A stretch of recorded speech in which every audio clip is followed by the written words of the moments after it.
Hello, this is the seventh module in a video series about using the concepts from the Baldrige improvement model for department and unit improvement.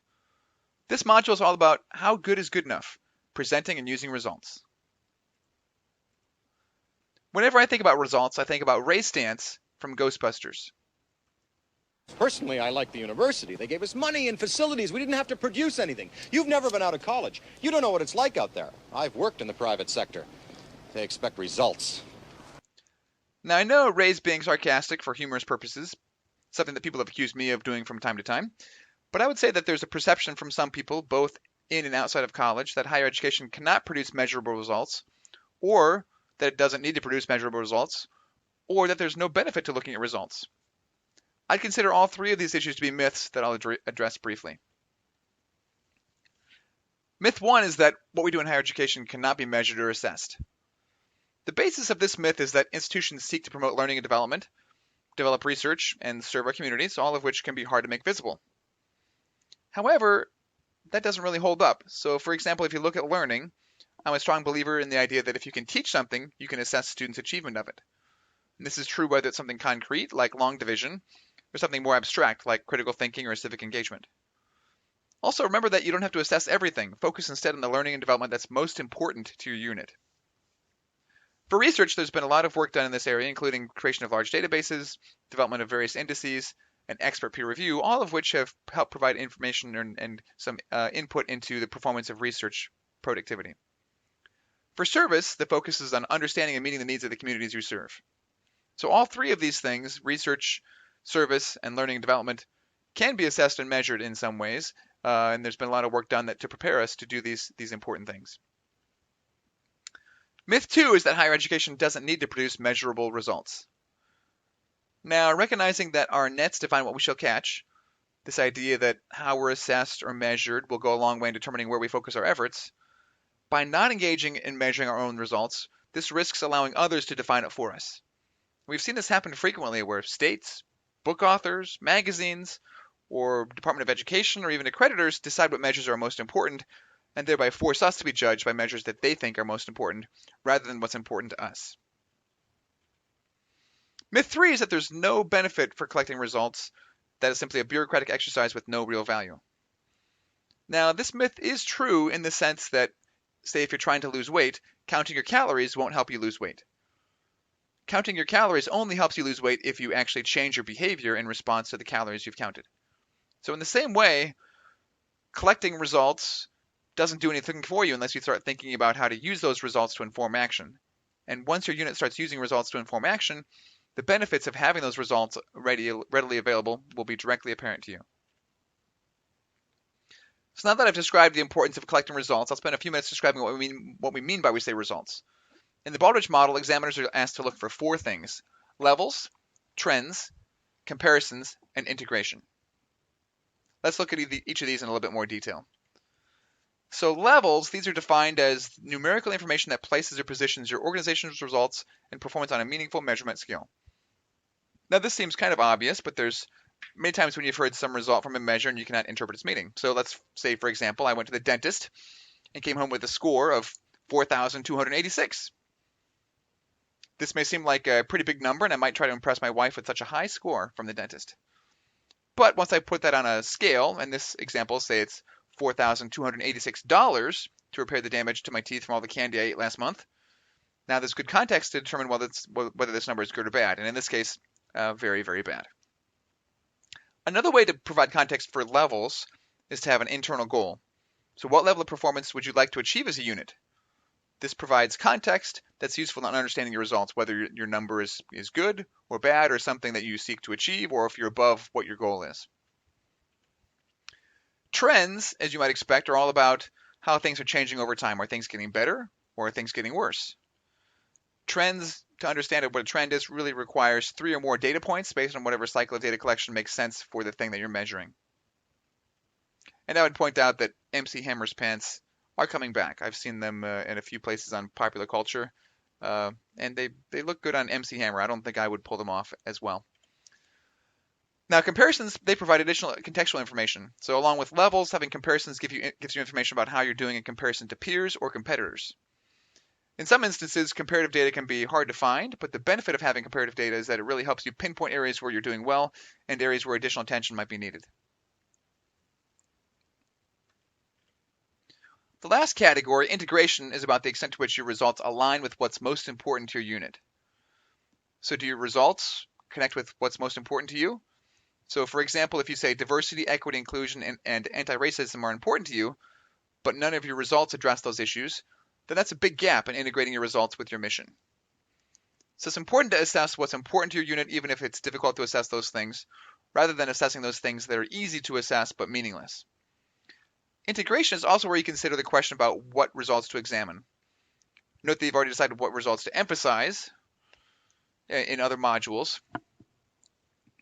The things that you should be reporting on in your results would be things that you've described in your mission statement, in your strategic plan, in students and customers' requirements, in your workforce, and in your daily operations. Now, I'm not going to dwell on this here because these are things that you've done in other modules, and if you're kind of watching this out of order, you might go back and watch those other modules to kind of understand how that all connects together. So the idea is that your results link back to the important work you've been doing in the other six criteria, and that they should be connected to what's most important to you as an organization. So now that you have a foundation in levels, trends, comparisons, integration, naturally you want to start thinking about how to best present your results. Now there's lots of options for presenting results, and there's no one best strategy or solution that's going to work for everyone. So some options you might consider would be interactive Power BI charts or Tableau tables or charts. You could also create infographics that communicate a message that uses a picture or some kind of visual. You could create lengthy, exhaustive written reports that are printed in binders and distributed to people. Now all of these methods have their purposes and situations where they would be a good choice. But really for the purpose of understanding progress and being able to act on data, I'm going to focus on keeping it simple. So keeping it simple, you'll maintain a low level of effort in tracking results, and readers of your results will have a low level of effort required to understand your progress. So for example, here's a very simple display of results. It's the average research funding per faculty member in the College of Education in comparison to the median research funding per faculty member at selected peer institutions over the last 6 years. So in this simple chart, you can see the levels on a clear scale. It's dollars, and lower is not as good and higher is better. You can see comparisons, which is the orange line, and the chart even shows a small green arrow in the corner to show that higher results are better. Now there's certainly more nuance possible here, such as which departments are producing more research funding or which disciplinaries we're seeing more funding increases, or even understanding differences across selected peer groups and not just the median. But these are all things that could be explored and discussed in more detail when you're really diving in and using the results to take some action. But more on that later. So right now I'm going to pause for a moment to show you how to make a chart like this one using Excel. It's actually much easier than you might expect. So you want to start by entering your data into an Excel sheet. I found it's easiest to enter by columns. So in this example, I created a hypothetical enrollment chart. You enter the year in the first column, the data for your unit on the second column, and the comparative results on the third column. Highlight the table you created in Excel, and then under the Insert tab, click on Recommended Charts. Excel will give you a list of recommended charts. You don't want to use any of these in this case. Instead, click on the All Charts tab at the top. Select Combo option at the bottom of the dialog box. Then you'll see Clustered Column Line, the option for your chart that you want. You can adjust the series here if you want, but in this instance, everything is where we want it, so we click on OK.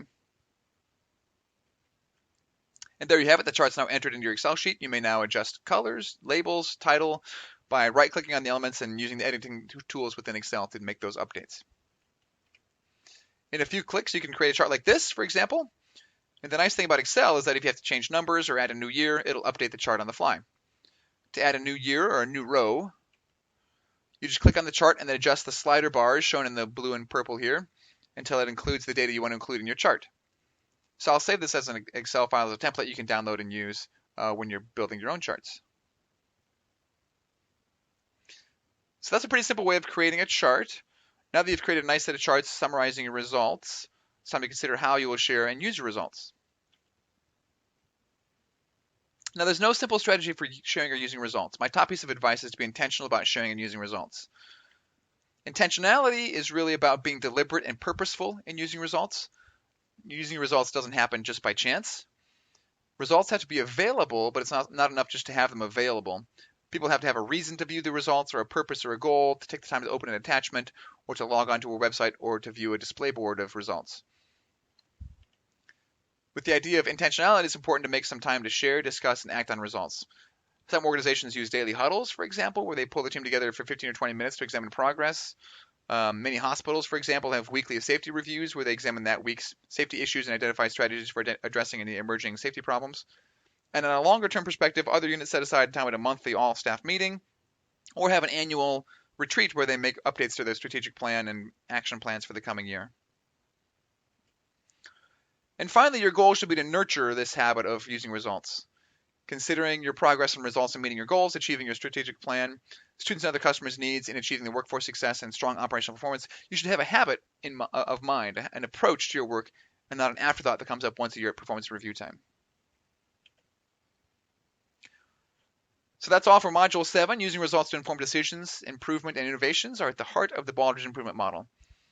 There's 3 activities with this module that'll help your unit move forward towards this goal of using results as a habit. This is the last module in the series. If you've watched all the modules, thank you for sticking with me. If not, I'd encourage you to go back and review the other modules, as the power of the Baldrige model is in their connection with each other and how they work together. Thank you for reviewing.